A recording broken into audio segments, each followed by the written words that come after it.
hello there. Here we go. All right. So what we're looking at here is the cover art for the Buck Gooter album, King Kong Lives, Thereminsanity. And yeah, I'll talk a little bit about it. So this painting was done by an artist named Stoger via the Deadly Prey Gallery out of Chicago. Stoger's from Ghana, and this is painted in the tradition of the Ghanian video club painting posters that they used to do back in the 90s. They would ride around and set up TVs with VCRs and show movies, and when they would go to these villages, they would need a poster for the movie they were showing, and they'd get sign painters.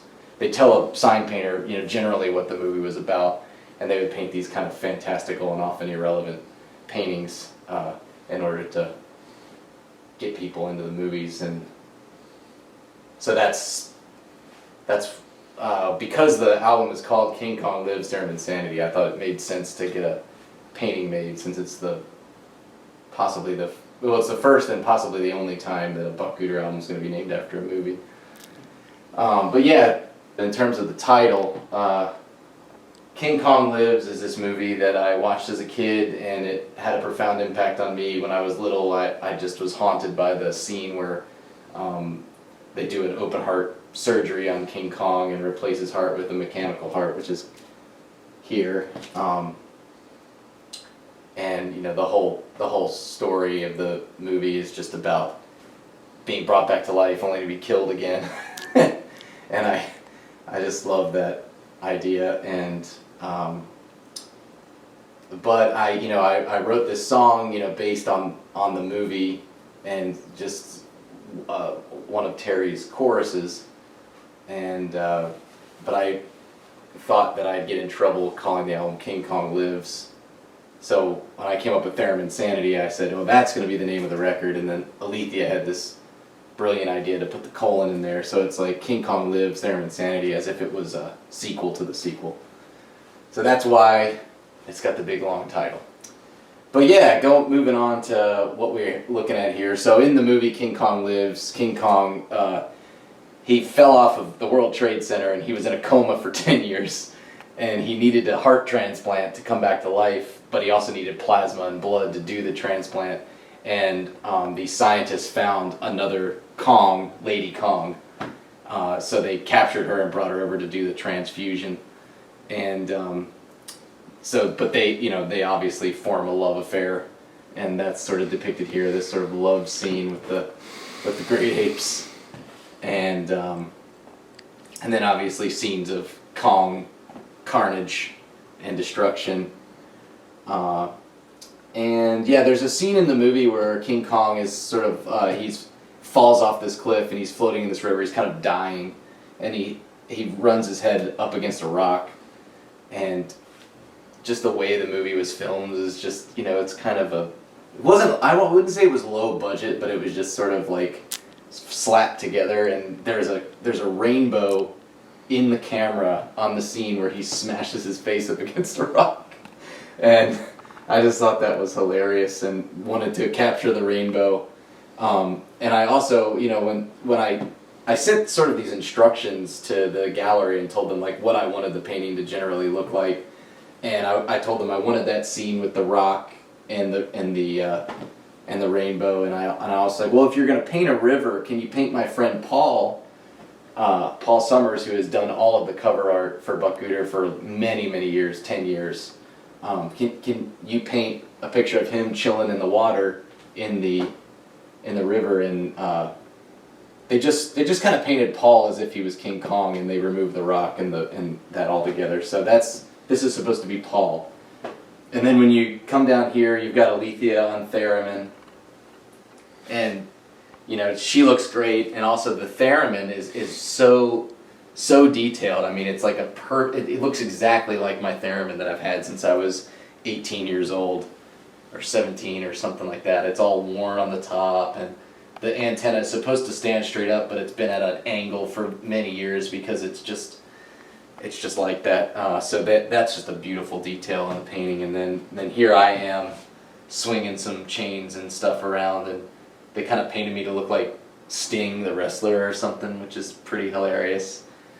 And this is Terry. And Terry had this t-shirt at one time that said 98% human. It was like a picture of a chimpanzee. So I thought that was appropriate. The 98% human part didn't quite make it. And another thing that didn't quite make it was a correct spelling on this Thereminsanity, which is a feature of Ghanian paintings. They're kind of slapped together, and once you paint a word wrong, you just kind of leave it.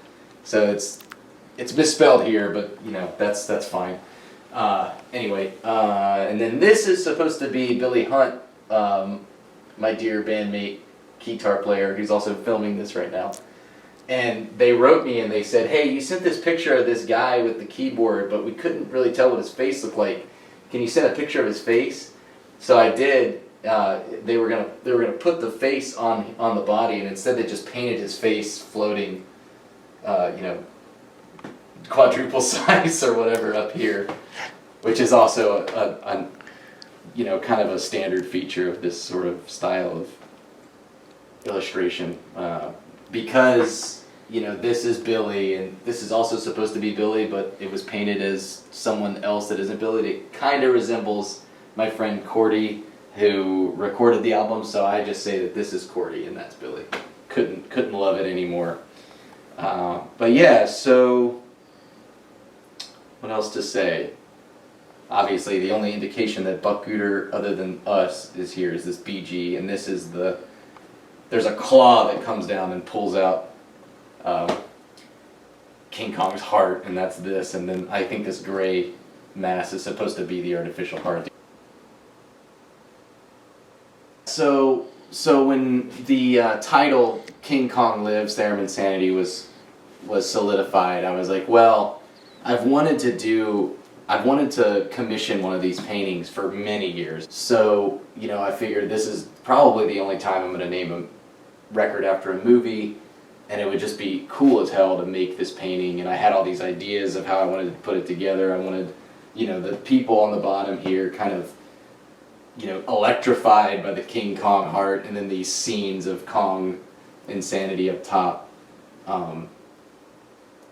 So yeah, and I it's just such a wonderful thing that this guy Brian Chankin does is, he commissions these artists over in Ghana, and he gets all kinds of people to do custom paintings, and a lot of the paintings are done by tattoo artists who will get like really crazy advertisement paintings done for their tattoo parlors. And that's kind of what these artists normally would do, is they would do sort of sign painting or like elaborate advertisements in Ghana. And this is just sort of this weird offshoot thing that they all have been kind of trained to do and respond to artistically as an illustrator. These paintings are made on flour sacks that are sewn together. You can see back here the flour sack information.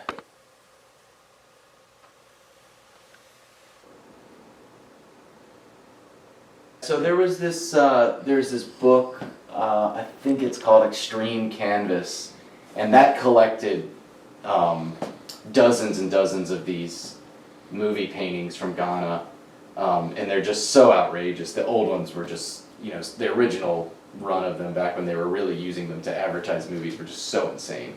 Like Alien, and the alien doesn't look anything like any alien in the movie, or just all kinds of just divergent, weird stuff that usually didn't have much to do with the movie that was playing. And, it was just like, wow, that is cool. And then, the same thing happened with Brian from Deadly Prey Galleries. He thought that was so cool, but he managed to sort of figure out, and find these artists in Ghana, and he works with an associate over there that is his boots on the ground to like organize commissions and everything. So when he got that gallery up and he has this whole Instagram and internet presence, that was like, whoa, cool, this is still going on. It's not just something that happened when they were showing movies in villages and stuff like that. And when you go to Chicago, it's so far from Virginia that I always try to do like a little bit something else, just try to build in some time. One time Terry and I tried to go to David Bowie when it was in Chicago, and we had this whole big just total knockdown, drag out argument, and ended up just walking down the street in Chicago all day long from like 1 p.m. until the venue opened, instead of going to David Bowie So he kind of owed me after that, and I was like, hey, this time I think this is something you'd really like. We should go to this gallery and look at these paintings. And Terry dug it. He liked the paintings, and we just went through, these things are huge. And it's fun at the gallery.